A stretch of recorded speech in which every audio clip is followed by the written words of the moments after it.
Japanese guitars came to my attention in the middle of the 70s, where I saw some really beautiful high-end guitars that were basically copies of American guitars. Unfortunately, I was too stuck up myself to buy them. At that time, I, like a lot of other guitar players, were obsessed with the name on the headstock, and as a result of that, we missed out on some really, truly magnificent instruments.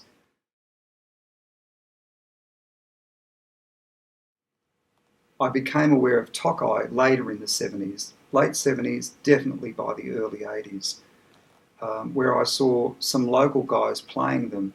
I wasn't aware that Joe Walsh and Stevie Ray Vaughan played Tokais because at that stage there was no internet, and the only access we had to those players was via magazines, where they didn't really mention this stuff for whatever reasons they had.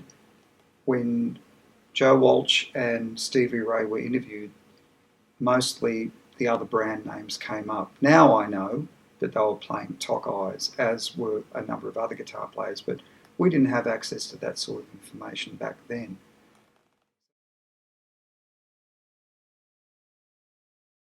My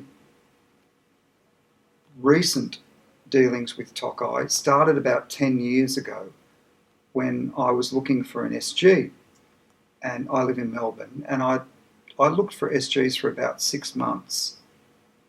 I looked at every SG I could find, and I couldn't find anything that I thought suited me.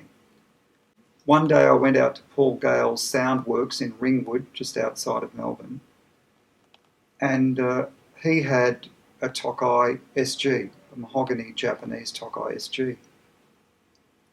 And I fell in love with the guitar and I bought it on the spot.